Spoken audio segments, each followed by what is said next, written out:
जय संविधान, जय जोहार।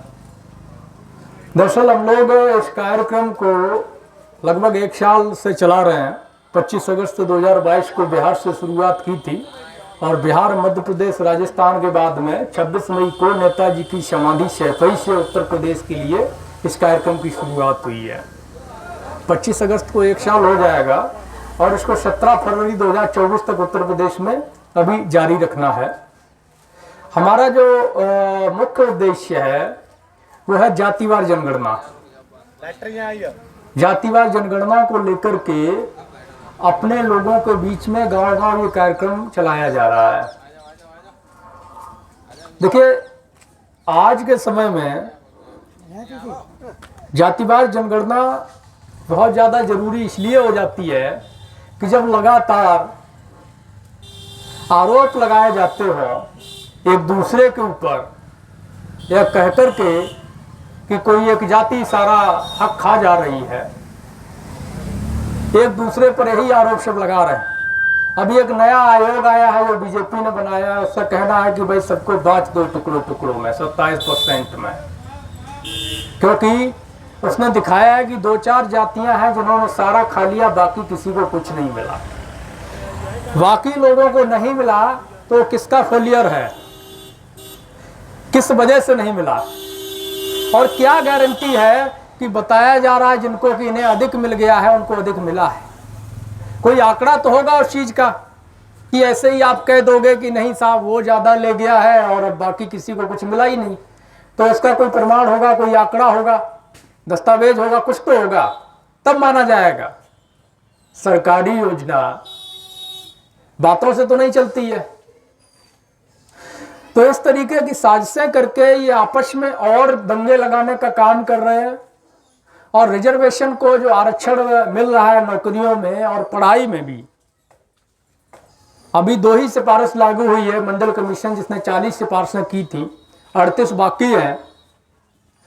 उन 38 सिफारिशों को भी लागू करवाने के लिए जब आवाज उठने लगी तो इन्होंने ओबीसी में बंटवारे का एक नया पैंतरा ले आए, तरह तरह के षड्यंत्र कर रहे हैं, आपस में दंगे लगा रहे हैं। जातिवार जनगणना जो है आज से नहीं, अंग्रेजी हुकूमत के समय भी होती थी, ये नया सवाल नहीं है। 1882 से जातिवार जनगणना हो रही है, लेकिन जब देश आजाद हुआ और सत्ता का ट्रांसफर हुआ तो उस समय पंडित जवाहरलाल नेहरू जब प्रथम प्रधानमंत्री बनते हैं तो उन्होंने ये कहा कि भाई साहब हम तो जातियों की गिनती नहीं कराएंगे, क्योंकि हमें नया भारत बनाना है, आधुनिक भारत बनाना है।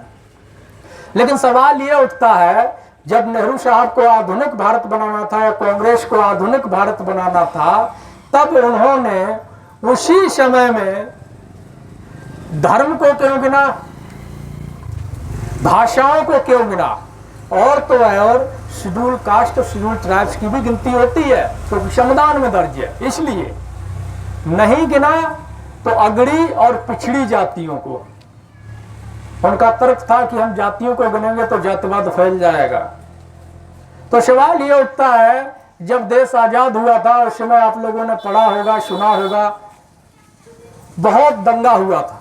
जब बंटवारा हुआ तो विभाजन हुआ था, भयंकर कत्लेआम हुआ था, और धर्म के नाम पर लाशों की ट्रेनें लद लद के इधर से उधर जो है आती जाती थी। तो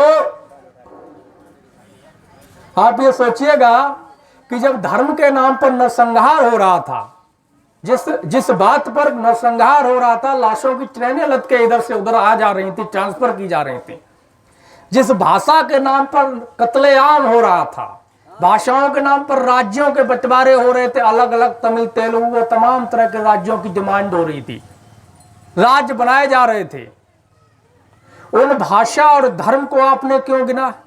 जाति के नाम पर ऐसा कोई नरसंहार देश में या इतिहास में नहीं हुआ है। अब तुम एक बात अपनी कहते और लोग सुने हो। आप 2 मिनट शांत बैठे ना, उसके बाद आपकी सारी सुनेंगे। सुनो हमारी, सुनो 2 मिनट आप शांत बैठे, सुनेंगे आपकी, क्यों नहीं। तो आपने धर्म और भाषा को क्यों गिना? जब आधुनिक भारत आपको बनाना था, धर्म और भाषा को गिनने से देश नहीं टूटा, जातियों को गिनने से टूट जाएगा। क्यों? क्योंकि असल में उसके पीछे का मकसद था वो बेईमानी से भरा था। देश की जो 90% आबादी जो किसान, कमेरा, हरवा, चरवाहा मजदूर है, या जिसको कहें कि पिछड़ा, दलित, आदिवासी है, पसमानदा है, ओबीसी, एससी, एसटी है, उसको हक वंचित रखने के लिए यह षड्यंत्र किया गया। और उसके बाद जब मंडल आयोग आया और 27% रिजर्वेशन की पहली अधिसूचना 1990 में लागू की गई, तो 90 से ही धर्म का मसला खड़ा कर दिया गया। मंदिर मस्जिद के दंगे लगा दिए गए, हिंदू मुसलमान के दंगे लगा दिए गए। क्यों? ताकि हम धर्म और मंदिर मस्जिद में उलझ के रह जाएं, हिंदू मुसलमान में उलझ के रह जाएं, अपने हक अधिकार की बात ना करें। जो लड़ाई कहीं देश में है ही नहीं, उस लड़ाई को जबरदस्ती खड़ा किया गया और आज भी खड़ा किया जा रहा है टेलीविजन के माध्यम से, नेताओं के माध्यम से, अधिकारियों के माध्यम से, और अपने शैतान पैदा करके जगह जगह हर धर्म में, हर जाति में अपने कुछ लोग पैदा किए जिन्हें पैसा दिया, जिन्हें सारी सुविधाएं संसाधन दी एक दूसरे को मारने के लिए, ताकि दंगे भड़कें और उन दंगों में हम लोग भूल जाएं कि हमारा हक अधिकार क्या है। असल में इन सबके पीछे का मकसद एक ही है, जो वास्तविक लड़ाई है अगड़ा पिछड़ा के बीच में, संसाधनों के बंटवारे की लड़ाई, नौकरियों के बंटवारे की लड़ाई, सत्ता के बंटवारे की लड़ाई, जमीनों के बंटवारे की लड़ाई, संपत्ति के बंटवारे की लड़ाई, मीडिया, कार्यपालिका, विधायिका, न्यायपालिका में बंटवारे भागीदारी की लड़ाई। उस लड़ाई को छुपाने के लिए ये तमाम तरह के नैरेटिव करते हैं, तमाम तरह के षड्यंत्र करते हैं, ताकि आप लोग दंगों में उलझे रहें, मंदिर मस्जिद में उलझे रहें, धर्म मजहब में उलझे रहें, आप एजुकेशन भूल जाएं। 92 के बाद इन्होंने एजुकेशन का निजीकरण शुरू कर दिया। पहले सरकारी स्कूलों की शिक्षा अच्छी होती थी, आप लोग तो सरकारी स्कूलों में ही पढ़े होंगे, लेकिन आज सरकारी स्कूलों में कुछ नहीं है, सब बर्बाद कर दिया। 5000 स्कूल बेच दिए गए प्राइमरी के। न्यू एजुकेशन पॉलिसी ले आए ताकि सरकारी स्कूलों को ख़त्म किया जा सके। जब निजीकरण स्कूलों का, एजुकेशन का निजीकरण हो जाएगा, जो भूमाफिया और एजुकेशन माफिया जो है सबसे ज़्यादा भारत में सक्रिय है, और एक दवाइयों का जो माफिया है, एजुकेशन में जब निजीकरण होगा, आप सोचिएगा, अभी जब कुछ सरकारी संस्थाएं, स्कूल बचे हुए हैं, तब आप अगर किसी कॉन्वेंट में एडमिशन कराने जाते हैं तो अपने बच्चे का केजी में, प्ले में, तो आप सोचिए 15 से 20 हज़ार रुपया पहली बार में लग जाता है, एडमिशन से लेके ड्रेस, कॉपी, किताब, सब कुछ, ठीक है। लेकिन जब सब खत्म हो जाएगा, आप ये सोचिएगा, जब केवल प्राइवेट बचेगा, उस समय इनकी मनमानी चरम पे होगी। तब ये क्या करेंगे, आपके अपने बच्चे को एडमिशन दिलाना है तो ये 1 लाख मांगेंगे, आपको देना पड़ेगा। पढ़ाना चाहते हो तो घर बेचो, खेत बेचो, इनको देना पड़ेगा। 10 रुपए की किताब 1000 रुपए की इनसे खरीदनी भी पड़ेगी आपको, और आप खरीदेंगे अगर पढ़ाएंगे। और अगर आपकी हैसियत नहीं है तो आप नहीं पढ़ा पाएंगे अपने बच्चे को। तो निजीकरण इसलिए लाया गया एजुकेशन में, ताकि आपके बच्चे पढ़ लिख ना सकें, शिक्षा से वंचित हो जाएंगे, तो रिजर्वेशन का कोई महत्व नहीं रह जाएगा। क्योंकि आरक्षण या नौकरी जो भी है बिना पढ़े लिखे को नहीं मिलती है, पढ़ने लिखने के बाद ही योजना का लाभ मिलता है, ठीक है। उसके बाद इन्होंने क्या किया, कॉलेजियम ले आए। कॉलेजियम के तहत इन्होंने जो है सुप्रीम कोर्ट, हाई कोर्ट में एक व्यवस्था लागू कर दी कि 5-7 जो वर्तमान में जज होंगे उनकी कमेटी बनेगी, और जजों के जो खाली पद हैं भरने के लिए वही नाम भेजेंगे। अब मैं आपसे पूछता हूँ, मान लीजिए कि यहाँ पर एक स्कूल है, प्राइमरी है, और आप उसके सरकारी टीचर हैं, उसमें एक वैकेंसी खाली है जिसको भरना है। अगर आपको पावर ऑफ अटॉर्नी दे दी जाए, या सीएम आपसे कह दें कि ऐसा करो साहब, आप ही नियुक्त कर दो कोई टीचर, जो जगह खाली हो, आप क्या करेंगे, अपने भाई भतीजे को ही तो नियुक्त करेंगे ना, अपने रिश्तेदार को। तो यही न्यायपालिका में हो रहा है। चपरासी बनने के लिए बहुत तगड़ी मेहनत करनी पड़ती है, लेकिन न्यायपालिका में, हाई कोर्ट, सुप्रीम कोर्ट में जज बनने के लिए मेहनत की आवश्यकता नहीं है। अगर आपके परिवार, रिश्तेदार, खानदान से कोई जज है, 10 साल प्रैक्टिस करा ही देगा। 10 साल प्रैक्टिस कोई बड़ी बात नहीं, आप अपनी तहसील में चले जाइए, 20 साल से प्रैक्टिस करने वाले एडवोकेट मिल जाएंगे जिनको वास्तव में लॉ नहीं पता है कि क्या है, और वो हो जाता है। उसके बाद वही कॉलेजियम की कमेटी नाम भेज देती है कि साहब जो है ये पात्र लोग हैं, इनको बनाया जाए। सरकार को एक आध नाम पर अगर आपत्ति है तो उसको रिजेक्ट कर दिया, नहीं तो अप्रूव कर दिया, बन गए जज। 2 साल पहले गुजरात में हाई कोर्ट के जजों की परीक्षा हुई थी, 270 में 270 जज फेल हो गए। तो इस तरीके से आपको बर्बाद करने का षड्यंत्र रच रहे हैं। तो इन्हीं सब मांगों को लेकर के कि जातिवार जनगणना करवाई जाए, मंडल कमीशन की जो बची हुई 38 सिफारिशें हैं उनको भी लागू किया जाए, और जनसंख्या के अनुपात में जो भी समाज है सबकी गिनती हो। जो भी हमारे देश के अंदर जिस भी समाज के लोग हैं उन सभी समाजों को उनका जो वाजिब हक मिलता है, जो बनता है, कोई भी जाति हो, कोई भी धर्म मजहब हो, हमें कोई दिक्कत नहीं है, उसके साथ न्याय हो, उसका जो हक है उसको दिया जाए। किसी भी जाति, किसी भी धर्म मजहब का व्यक्ति हो, उसके साथ अन्याय ना हो, और अन्याय ना हो उसके लिए जाति जनगणना जरूरी है, ताकि पता चले कि किसकी संख्या कितनी है, किसको कितना मिला हुआ है, नौकरियों में कौन ज्यादा है, व्यवसाय में कौन ज्यादा है, प्रॉपर्टी किसके पास ज्यादा है, शिक्षित समाज कौन ज्यादा हुआ है, अशिक्षित अभी कौन है। ये सारे आंकड़े चाहिए, तो जातियों की गिनती करानी पड़ेगी। तो ये आप करवाओ, यही सरकार से मांग है कि भाई ये आप करवाओ। इसके जो आंकड़े आएंगे उन आंकड़ों के आधार पर आप योजना लागू करो। आज जो भी योजना बनती है वो 1932 के आंकड़ों के आधार पर बनती है। 1932 में आपके परिवार में कितने मेंबर रहे होंगे? आज अगर 1932 90 साल से ऊपर हो गया, 90 साल में आप ही के गांव में या आपकी नजर में कुछ गांव ऐसे होंगे जो एक घर कभी हुआ करता था 90 साल पहले, आज उसी एक घर से, एक व्यक्ति से पूरा बड़ा गांव बस गया है। तो आज आप आज भी उसको एक आदमी के हिसाब से दाना दे रहे हो, रोटी दे रहे हो, अब उसके तो 100 आदमी है परिवार में आज के समय में, तो क्या करेंगे? भूखों मरेंगे। तो साहब जातियों की गिनती करवाओ, न्याय का बंटवारा करो, किसी के साथ अन्याय ना हो। इसको लेकर के ये पूरे मुहिम हम लोग चला रहे हैं, 17 फरवरी तक चलेगी। 17 फरवरी से हम लोग लखनऊ में स्थायी आंदोलन की शुरुआत करेंगे, धरने की शुरुआत करेंगे, जातिवार जनगणना की मांग को लेकर, जनसंख्या के आधार पर जो भागीदारी है उसकी मांग को लेकर के, और मंडल कमीशन की सभी सिफारिशों को लागू किया जाए इसकी मांग को लेकर के। तो ये पूरा मुहिम। और एक बात और मैं क्लियर कर दूं कि होता क्या है कि लोगों को भ्रम होता है कि किसी न किसी पार्टी या दल से या कोई बिजनेसमैन वगैरह ये सब चीजें सपोर्ट करेगा। देखिए, किसी बिजनेसमैन को तो कोई लाभ नहीं है इसमें सीधा, क्योंकि हम कुछ बेच नहीं रहे उसका प्रोडक्ट, तो वो सपोर्ट करने से रहा।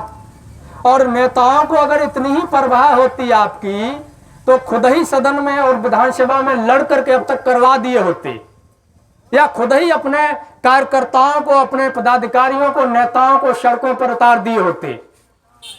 वो भाषण तो दे सकते हैं, वो इंटरव्यू मीडिया पैनल में बोल सकते हैं, लेकिन जरूरत क्या है? अगर किसी को नहीं पता है कि इससे हमारा क्या लाभ है, तो पहले हमें उसका लाभ और हानि दोनों समझाना पड़ेगा। जब वो समझेगा तभी आपके साथ आएगा। नेताओं को वोट से मतलब होता है, वो किसी न किसी तरीके से मिल ही जाता है, चाहे जाति के नाम पे मिल जाए, या धर्म के नाम पे मिल जाए, या किसी अन्य मसले पे मिल जाए, वो ले लेते हैं। आपके 10 मरे, 1000 मरे, उनको इससे परवाह नहीं है, क्योंकि उनको न तो रिजर्वेशन की आवश्यकता है, न नौकरियों की आवश्यकता है, और ना ही किसी भागीदारी की जरूरत है, क्योंकि उनके पास सारी सुविधाएं हैं। जरूरत हमें आपको है। इसलिए जो ये मूवमेंट हम लोग चला रहे हैं, हम अपने सीमित रिसोर्सेज से, हमारे कुछ साथी जो टीम के हैं उनके अपने सहयोग से, जिसमें कुछ कर्मचारी भी हैं, छोटा मोटा बिजनेस भी अपना कर रहे हैं, तो वो उससे सहयोग करते हैं, कुछ कर्मचारी हैं वो सहयोग करते हैं, और अन्य इस तरह लोग, कुछ लोग और हैं जो सपोर्ट सहयोग करते हैं। उससे हम लोग लगातार इसको 1 साल से इस यात्रा को चला रहे हैं, और 16 अगस्त 2021 से हम लोग 2 साल से लगातार इसको लेकर के गाँव-गाँव जा रहे हैं। ये हमारा तीसरा प्रोग्राम है। तो हम आपसे एक सवाल अंत में पूछना चाहते हैं कि क्या जातिवार जनगणना होनी चाहिए या नहीं होनी चाहिए? होनी चाहिए ना। जिसका जो हक वाजिब बनता है उसका हक मिलना चाहिए, कोई भी समाज हो, है ना। तो एक अंतिम सवाल है कि जब 17 फरवरी को हम लोग, जो समाज के लोग, बच्चे, भाई कोई स्वार्थ तो है नहीं, ना हमने आपसे पैसा मांगा, ना वोट मांगा, ना पैसा मांगा, ना वोट मांगा, तो 17 फरवरी को जो लखनऊ में स्थायी आंदोलन होगा उसमें आप सब समर्थन देंगे कि नहीं? समर्थन मिलेगा? चलिए,